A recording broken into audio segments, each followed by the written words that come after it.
안녕하십니까.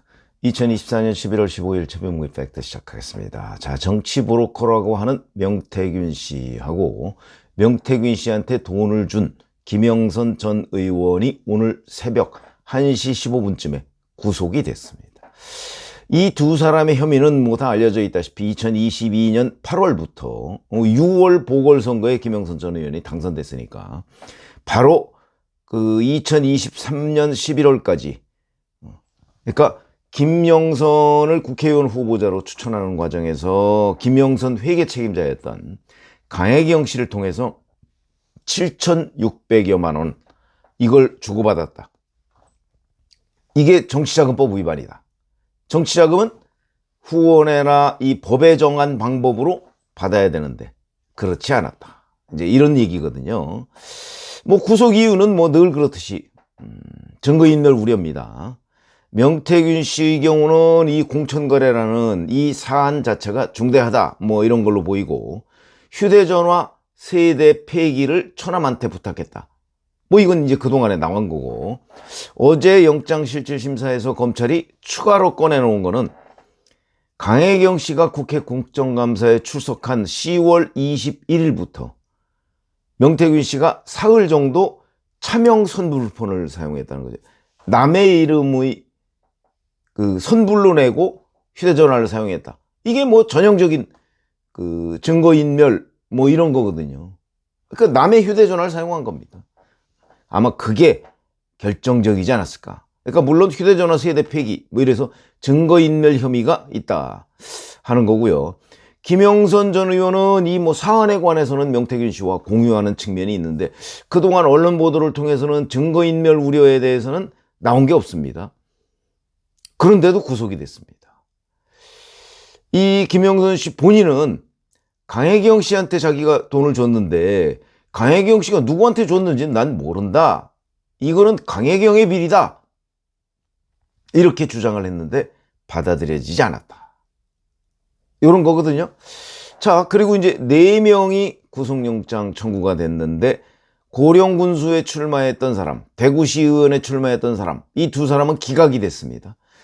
범죄 성립 여부에 다툼이 있고 피의자들의 방어권을 보장할 필요가 있다 뭐 이런 이유인데, 뭐 이 사람들은 6일 그 지방선거 후보자 추천과 관련해서 명태균 씨한테 2억 4천만 원 각각 1억 2천만 원씩 줬는데 이게 미래한국연구소한테 줬거든요. 근데 이제 검찰은 미래한국연구소의 실질적인 운영자가 명태균 씨다.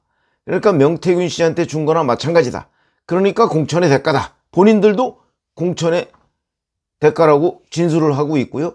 실제 그 공천을 부탁하는 메시지도 전달한 적이 있습니다. 그럼 뭐 명백해 보이기는 하는데 여하튼 이게 미래한국연구소로 갔기 때문에 아마 미래한국연구소가 명태균 씨가 실질적으로 운영하는 곳이다 라는 것이 입증되기 전까지는 뭐 좀 다툼의 여지가 있다 뭐 이렇게 본 것 아닌가 싶은 생각도 있고, 여하튼 이 두 사람은 기각이 됐습니다. 자, 명태균 의혹의 출발은 윤석열 대통령 부부의 공천 개입이었습니다. 그런데 지금 명태균, 김영선 구속은 명태균과 김영선 간의 정치자금법 위반, 돈거래 여기로 지금 옮겨가지. 그거는 증거가 보다 확실하니까. 자, 그러면 이제 앞으로 구속기간은 열흘 연장할 수 있으니까 20일간 이제 되고, 물론 뭐 구속한 이후에도 또 수사는 뭐 계속 됩니다. 그런데 이제 구속 이후에는 그럼 이 수사가 어떻게 될 것인가? 법률적인 부분하고 정치적인 부분을 좀 구분해서 봐야 될 것 같습니다. 법률적으로는 명태균과 김영선 간에 오갔다는 7,600만 원 돈의 성격이 뭐냐? 명태균은 여전히 이건 빌려준 돈이다 이렇게 주장을 하고 있고, 김영선은 강혜경한테 줬을 뿐 그게 누구한테 갔는지 모른다 이렇게 얘기를 하고 있기 때문에 이게 정말 빌려준 돈이 맞느냐, 아니면 공천을 힘써준 데 대한 대가가 맞느냐, 이런 부분, 아니면 정말 여론조사를 뭐 조작해주고 하는 여론조사 비용의 일환이냐, 이런 것도 들여다봐야 되거든요. 그래서 그 부분에 아마 이 돈의 성격을 규명하는데 굉장히 중요한 그러니까 상당한 날짜를 소비를 할 것으로 보이고, 그러니까 작은 법률적인 문제고, 정치적으로는 이 정치적인 문제가 더 중요하다고 보죠. 야당은 지금 윤석열 대통령 부부의 공천 개입 의혹을 집중적으로 물고 늘어지고 있습니다. 우선 명태균 씨가 윤석열 대통령 부부와 또는 국민의힘 후보일 당시 또는 경선 당시에 전화 통화한 것이 있고, 윤석열 대통령의 카카오톡 메시지로 김영선 공천 부탁을 한 것이 있고, 물론 윤석열 대통령은 지난 7일 기자회견에서 기억도 잘 안 나고, 설령 그런 걸 했다고 쳐도 내가 의견을 낼 수 있는 거 아니냐, 대통령도 아니고 대통령 당선인 시절인데, 이렇게 이제 얘기를 한 적이 있습니다. 그러나 그 부분에 관해서 야당은 그렇게 보지 않고 있죠. 그 결과가 5월 10일 취임하는 날 이제 김영선 전략 공천이 발표가 됐기 때문에 거기까지 영향을 미쳤다, 이렇게 주장을 하고 있는데, 제가 보기에 그 주장은 말은 안 되지만 대통령이 여하튼 육성이 나왔기 때문에 국민들 정서에는 대통령이 공천에 개입했네, 그렇게 될 겁니다. 이 부분에 대해서도 검찰이 들여다보지 않을 수가 없죠. 수사를 해야 될 겁니다. 이게 수사가 어떻게 되느냐에 따라서 정치적인 파장은 법률적 문제보다 더 클 수 있다. 더군다나 여기에 야당이 지금 집중적으로 공격의 대상으로 삼고 있기 때문에 이렇게 말씀을 드릴 수가 있겠고, 그 다음에 이제 이렇게 명태균이 윤석열 대통령 당선인하고 전화하게 된 계기는 바로 이준석 당시 대표 때문이었다. 그건 이제 입증이 됐죠. 증거로 남아 있으니까 2022년 5월 9일 0시 20분에 명태균한테 윤희 김영선 경선하라 한다던데, 그러니까 자기가 직접 들은 게 아닙니다. 누군가로부터 윤의 입장을 들은 것처럼 명태균한테 카카오톡 메시지를 보냅니다. 그러니까 명태균이 그 당시 김영선 캠프에 지휘를 하고 있었거든요. 깜짝 놀라가지고 그 다음 오전 10시에 윤석열 대통령한테 전화를 합니다. 그게 바로 문제의 민주당에서 공개한 윤석열 대통령 육성입니다. 그러니까 명태균이 윤석열 대통령한테 전화하게 한 원인 제공은 이준석이 했다. 그럼 이준석이 5월 9일 0시 20분에 명태균한테 카톡 메시지를 보낸 것이 정말 그런 궁금증이 있어서냐, 아니면 명태균한테 기류를 전하기 위해서다, 이렇게 나중에 변명을 했던데, 그게 말이 안 되는 것이 5월 10일 오전 9시에 전략공천을 발표하도록 돼 있었습니다. 발표하기 하루 전에 대표가 그걸 몰랐다는 게 말이 되나요? 말이 안 되죠. 그러면 뭐냐? 함정이냐? 윤석열 대통령을 함정에 빠뜨리기 위해서 명태균한테 귀뜸을 한 것이냐? 아니면 이준석 당시 대표가 어디로부터 윤의 입장을 잘못 들었는가? 이 둘 중에 하나일 가능성이 있습니다.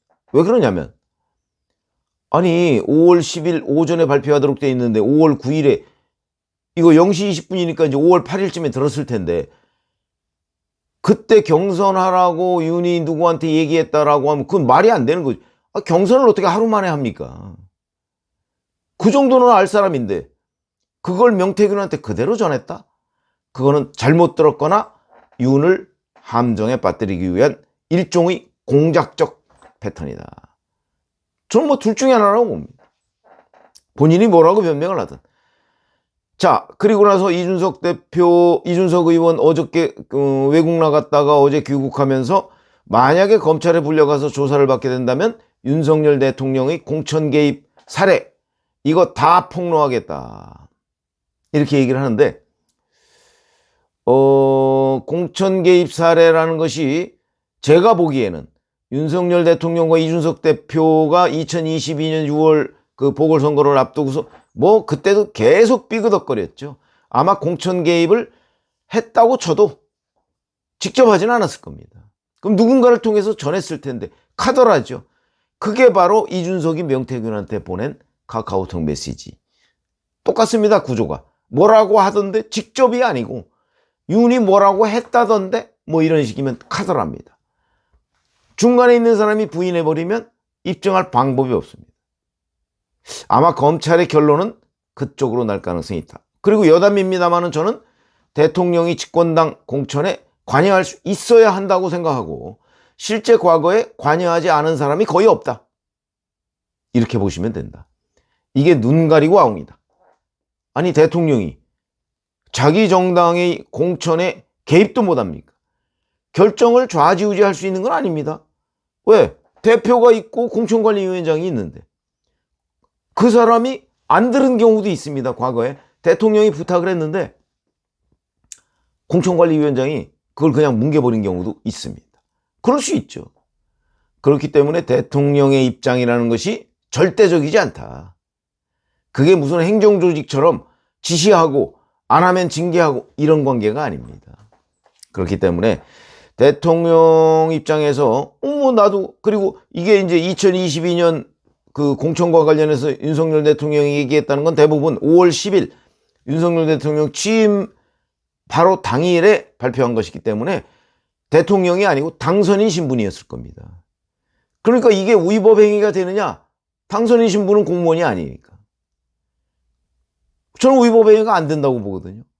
그렇기 때문에 명태균 구속 이후에 이제 법률적으로는 명태균, 김영선 간 돈 거래의 성격, 그 다음에 정치적으로는 윤 대통령 부부의 공천 개입 의혹, 이 부분에 대한 수사가 집중될 텐데 그럴 경우에 이준석 의원이 아무리 당시 윤석열 대통령 당선인의 공천 개입 사례를 폭로한다고 할지라도 그거는 당선인 시절이기 때문에 공무원이 아니다.